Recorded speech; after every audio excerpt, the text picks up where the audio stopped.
कोणार्क, अपना शहर अपनी बात।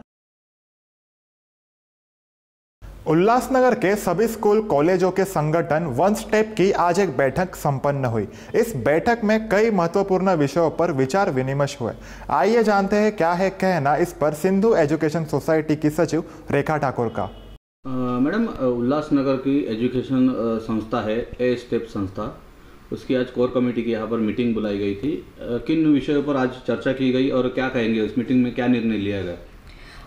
ए स्टेप यानी association of students, teachers, parents and educators, ये जो एसोसिएशन है इसमें करीबन उल्लासनगर के 40 to 45 स्कूल्स हैं, जो प्राइवेट स्कूल्स हैं वो आते हैं।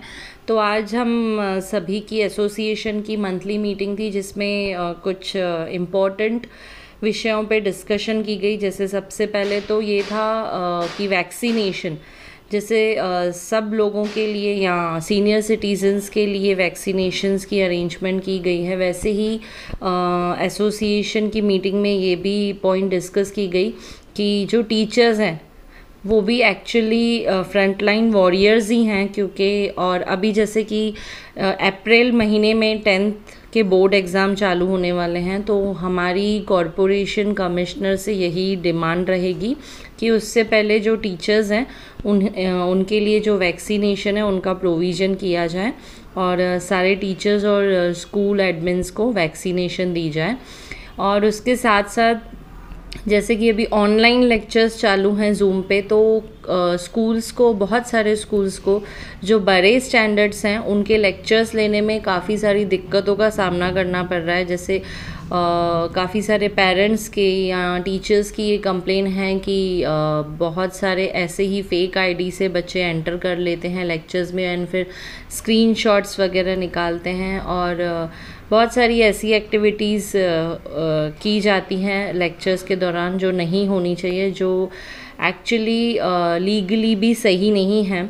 तो एसोसिएशन की तरफ से हमने ये भी डिसाइड किया है कि कमिश्नर ऑफ पुलिस और हायर अथॉरिटीज़ को हम राइटिंग में कम्युनिकेशन करने वाले हैं, ये जो प्रॉब्लम है जो सब स्कूल्स फेस कर रहे हैं, और इसका जो भी सॉल्यूशन जल्द से जल्द ताकि हमें मिल पाए, because teaching is a very respectful profession, और टीचर्स को टीज़ करना या बच्चों के स्क्रीनशॉट्स निकालना ये लीगली भी अलाउड नहीं है। तो ये चीज़ें बिल्कुल टॉलरेट नहीं की जाएंगी।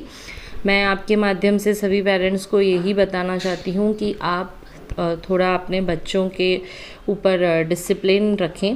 अगर ऐसी कोई चीज़ें आपके आसपास में भी हो रही है कि कुछ बच्चे अगर उस कॉलेज या स्कूल में नहीं पढ़ते हैं और फिर भी वो लिंक लेकर उस लेक्चर में एंटर होकर अगर ये सब हरकतें कर रहे हैं, तो अभी ये सब चीज़ें टॉलरेट नहीं की जाएंगी और इन सब चीज़ों पे स्ट्रिक्ट एक्शंस लिए जाएंगे। साथ ही साथ जो फ़ीस का मामला है, जैसे आप सभी जानते हैं कि जब से कोविड स्टार्ट हुआ है, स्कूल्स, कॉलेजेस जो कि एक सिटी की डेवलपमेंट के लिए बहुत इम्पॉर्टेंट रोल प्ले करते हैं, तो बिल्कुल ही बंद हो चुके हैं। और जहाँ तक फ़ीस का कनेक्शन है, तो पेरेंट्स फ़ीस नहीं पे कर रहे हैं। जब तक लॉकडाउन की बात थी सबकी सिचुएशंस ख़राब थी, बट अभी अनलॉकडाउन हो चुका है, तो सारे पेरेंट्स से भी यही रिक्वेस्ट है कि आप अपने जो फ़ीस के ड्यूज़ हैं, क्योंकि वैसे भी आप देखेंगे कि सारे स्कूल्स ने ऑलमोस्ट 25 to 30% जो उनकी फ़ीस है वो ऑलमोस्ट वेव कर दी है। जैसे जो फैसिलिटी स्कूल नहीं दे पा रहा है वो फ़ीस चार्ज नहीं की जानी है, लेकिन जो बेसिक फ़ीस है, क्योंकि स्कूल चलना और टीचर की सैलरीज़ भी बहुत ज़्यादा इम्पॉर्टेंट हैं, तो वो फ़ीस आप पे करिए। लास्ट सुप्रीम कोर्ट का भी यही वर्डिक्ट आया है कि 100% फ़ीस पेरेंट्स से लेनी है।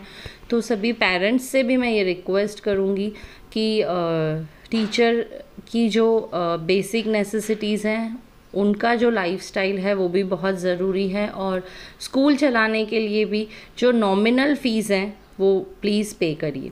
तो ये सारी बातों पे चर्चा हुई और सारे स्कूल साथ में मिलकर एजुकेशन डिपार्टमेंट को भी ये कुछ टर्म्स एंड कंडीशंस जो भी डिस्कस हुए उनके बारे में राइटिंग में देंगे, और साथ ही साथ कमिश्नर ऑफ पुलिस को भी।